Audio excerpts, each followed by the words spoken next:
on commence avec le documentaire du week-end. Alors, comme Emma, j'avais envie de nature, de grand air, alors je vous emmène à Bout-au-Bois. C'est un documentaire, oui, c'est un documentaire qui relate... La Hulotte. La quoi? La Hulotte. C'est quoi la Hulotte? Le magazine La Hulotte, non, c'est pas ça?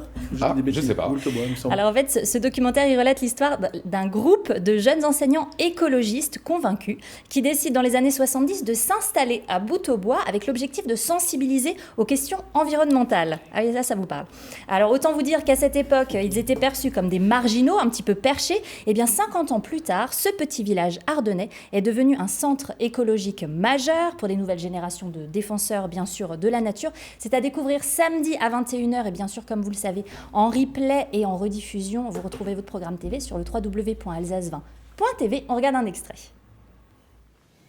Bout-au-Bois, la Mecque de la nature, l'expression est utilisée par un journaliste. C'est parce que, bien évidemment, La Hulotte est déjà connu parce que c'est le siège du journal La Hulotte.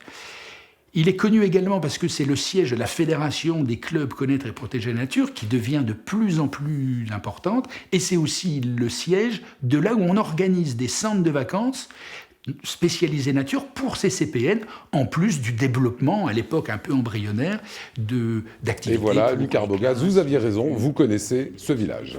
C'est ça?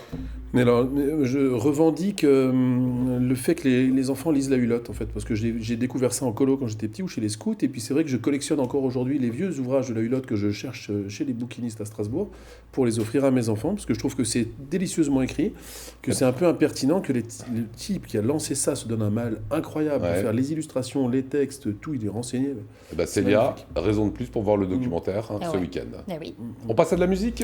Oui, on passe à de la musique dimanche soir. Alors on se pose tranquillement sur son canapé, on se détend, on guérit de sa bronchite, Emma, et on écoute du piano. Il s'agit de la prestation de la coréenne Yeonmin Park lors d'un concours international de piano d'Épinal en 2019. Une démonstration tout en finesse et en volupté, vous en entendez un petit bout. Moi, ça me fait penser un peu à de la musique de Disney avec la petite fée Clochette. C'est donc à découvrir en prime time à 20h45 dimanche. Sublime. On continue avec une sortie à présent.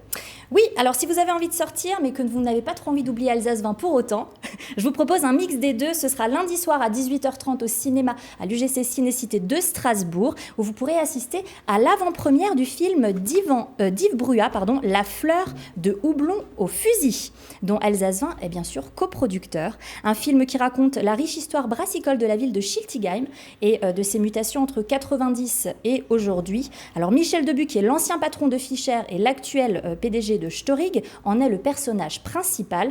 Alors si vous ne pouvez pas vous rendre à l'avant-première, pas de panique, on diffusera bien sûr ce film sur Alsace 20 et je vous en parle dès vendredi prochain. Et c'est vraiment top à ne pas manquer, on recevra le réalisateur. Autre sortie pour les lycéens.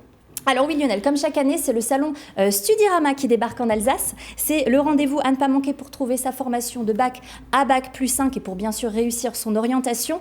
Alors il s'agit donc d'un salon 2 en 1, vous le savez peut-être, qui est à la fois pour les études post-bac et un plus spécifique pour les grandes écoles et les classes préparatoires.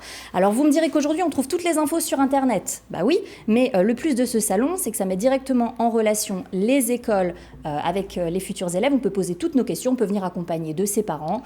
Et puis rencontrer aussi des élèves qui ont fait le cursus. Donc ça aide à poser les questions qui nous manquent. C'est donc demain, donc rendez-vous demain au PMC de Strasbourg et vous aurez le même salon Studirama à Mulhouse en novembre. Demain samedi. Demain samedi. Merci beaucoup Célia.